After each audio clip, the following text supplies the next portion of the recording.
अस्सलाम वालेकुम, welcome to the इनकीपीडिया। तो मुझे रिक्वेस्ट आई थी कि मैं वर्ल्ड मैप आपको पढ़ाऊँ, लेकिन जैसा कि आप देख सकते हैं मैप बहुत बड़ा होता है और बहुत सारी चीज़ें होती हैं, तो मैं इस वीडियो को पार्ट्स में आपके लिए बनाऊँगी। तो मैप को समझने के लिए सबसे ज़रूरी जो चीज़ होती है वो ये होती है कि हमें ये पता होना लाजमी है कि कितने कॉन्टिनेंट्स हैं। अब देखिए, क्योंकि ये ज़मीन है और बाकी सारा पानी है, तो सबसे पहले इन लोगों ने क्या किया था, इन ज़मीन के टुकड़ों को 7 हिस्सों में on the basis of geography कि कहाँ कहाँ पर हैं उनको डिवाइड कर दिया था।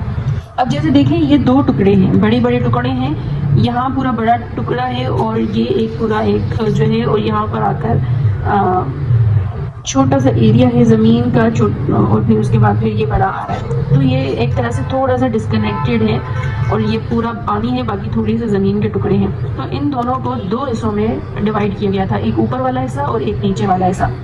अच्छा, जैसे आपको पता है कि ऊपर वाली डायरेक्शन को नॉर्थ बोला जाता है और उससे पीछे वाली डायरेक्शन को साउथ बोला जाता है, नॉर्थ एंड साउथ। साउथ के हमेशा राइट हैंड पे ईस्ट होता है और लेफ्ट हैंड पे वेस्ट होता है। तो अब ये पूरा अमेरिका है, इसको अमेरिका बोला गया, लेकिन 2 हिस्सों में डिवाइड किया गया, 2 कॉन्टिनेंट्स में। वो ये कि ऊपर वाला नॉर्थ और नीचे वाला south, north America, south America. कभी भी इसमें कंफ्यूज नहीं होना।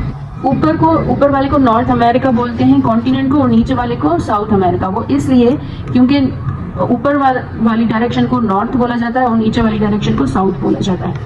अब हम आते हैं इस तरफ, ये अटलांटिक ओशियन है, ये पूरा अटलांटिक ओशियन है।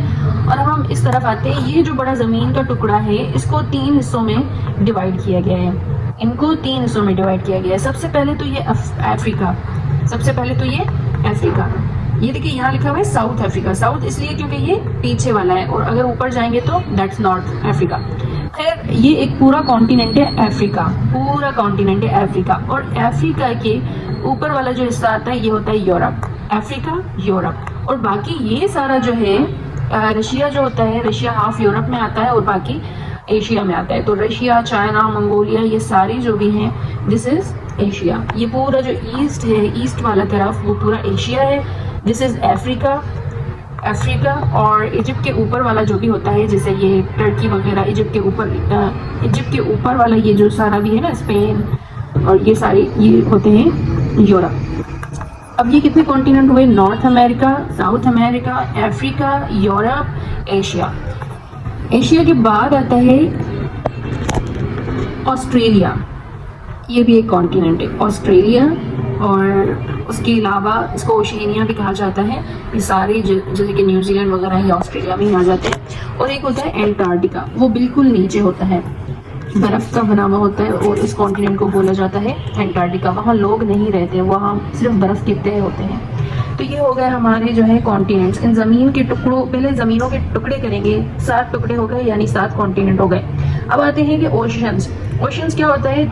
पूरे पानी को, जो अर्थ पे पूरा जो पानी है ना, उसको ओशियन बोला जाता है। फिर ओशियन के टुकड़े, अब जैसे कॉन्टिनेंट है, कॉन्टिनेंट का टुकड़ा करेंगे, कॉन्टिनेंट के अंदर जाएंगे तो फिर कंट्रीज बनेंगे, कंट्रीज के अंदर जाएंगे तो फिर सिटीज बनेंगे, सिटीज के अंदर जाएंगे तो फिर मोहल्ले और स्ट्रीट्स वगैरह ये बनते हैं। ऐसे ही समंदर भी ऐसे ही होता है। ओशियन पूरे सबको, पूरे बड़े समंदर को पूरा ओशियन कहा जाता है। फिर ओशियन को टुकड़ा टुकड़ा करके समंदर बनाया जाता है।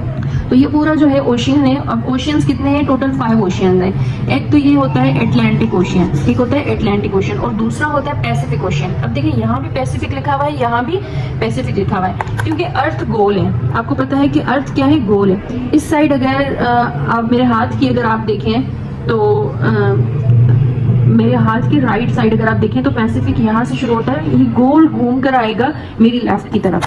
तो ये गोल घूम कर जब आएगा मेरी लेफ्ट की तरफ, तो तब भी ये पैसिफिक ही होगा। तो ये पैसिफिक ओशियन है। ये ओशियन एक ही है, क्योंकि मैप फ्लैट बना हुआ है, इसलिए ये जो राउंड करके इनके 2 साइड्स आ रहे हैं, ये यहाँ पर आ रहे हैं। ये पैसिफिक ओशियन हो गया। और उसके अलावा जो अब नीचे आएंगे, ये एटलांटिक ओशियन, ये पैसिफिक ओशियन।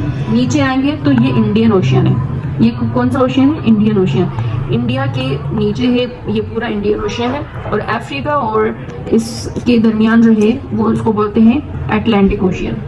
क्या बोलते हैं? अटलांट। ये तो अटलांटिक है ना, ये पूरा अटलांटिक है, ये पैसिफिक है, ये पैसिफिक है, और ये इंडियन ओशियन है। और ऊपर जो होता है आर्टिक ओशियन होता है। ये पूरा नीचे इंडियन ओशन, ऊपर आर्टिक ओशियन, ये पैसिफिक ओशियन और ये अटलांटिक ओशियन। कितने हुए? 1 2 3 4 आर्टिक ओशियन। और यहाँ पर जब आएंगे ना एंटार्क्टिका की तरफ, दो पोल्स हैं, एक ऊपर वाला पोल और एक नीचे।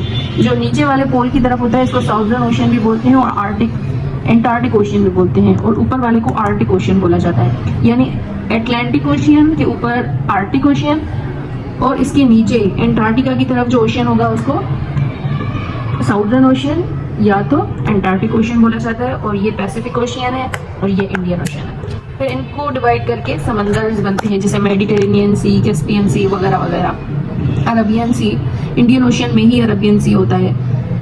और इसके अलावा अब हम डिटेल्स में पढ़ेंगे ईच कॉन्टिनेंट। मैप को जब भी हम पढ़ते हैं तो पहले डिवाइड किया जाता है मैप को, और उसके बाद जो है मैप को पढ़ा जाता है। अब मैंने आपको कॉन्टिनेंट समझा दिया, ओशन समझा दिए। अब हम साथ ही साथ में जैसे ही एक एक कॉन्टिनेंट पढ़ेंगे तो हम उनके ओशंस भी पढ़ेंगे, समंदर भी पढ़ेंगे कि इस कॉन्टिनेंट के हिस्से में कौन सा ओशियन आ रहा है, कौन से समंदर आ रहे हैं, क्या इंपॉर्टेंस है, ये हम डिटेल्स में एक एक करके पढ़ेंगे। अगर आपको मेरी वीडियो अच्छी लगी हो तो प्लीज़ लाइक करें और सब्सक्राइब करें।